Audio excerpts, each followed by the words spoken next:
Hi friends, ఈరోజు మనం ప్రసాదం చేసుకుందాం. శిరా ప్రసాదం. ఫస్ట్ ఒక గిన్నెలో నెయ్యి వేసుకొని మన డ్రై ఫ్రూట్స్ని వేయించుకోండి. మీకు నచ్చినంత డ్రై ఫ్రూట్స్ వేసుకోవచ్చు. నేను ఈ కలర్ డ్రై ఫ్రూట్స్ తీసుకున్నాను. బాదాం అండ్ కాజు రెండు వేసాను. ఆ తర్వాత మళ్ళీ బౌల్ని మిక్స్ చేసుకొని నెయ్యి వేసుకొని ఆ తర్వాత మన ఉప్మా రవ్వ ఉంటుంది చూడండి, అది తగినంత వేసేసుకోండి.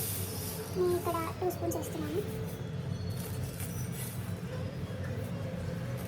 ఇలా మంచిగా మిక్స్ చేస్తూ ఉండండి.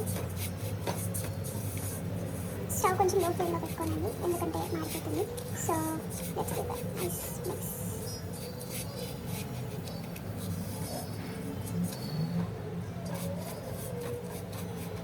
ఈ కలర్ వచ్చే వరకు వేయించుకోనండి. కొంచెం వైట్ కలర్ ఉంటే మనకి అంటుకుంటుందండి సీరా, అండ్ మళ్ళీ టేస్ట్ అంత బాగోదు. సో నేను ఈ బ్రౌన్ కలర్ చేసుకుంటున్నాను.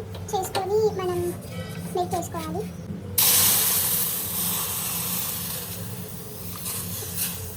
దీనికి తగినంత మిల్క్ వేసేసుకొని ఉండలేం లేకుండా మంచిగా మిక్స్ చేసేసుకోండి. ఇది మంచిగా బాయిల్ అవ్వాలి. So we have to cook this.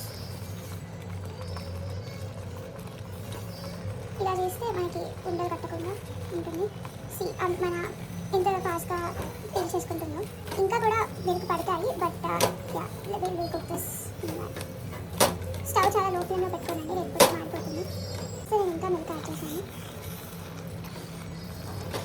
Also sugar ready చేసుకోండి. షుగర్ వేసేసుకున్నాం. నేను కొంచెం తక్కువ తింటాను, సో నేను తగినంత వేసేసుకోండి.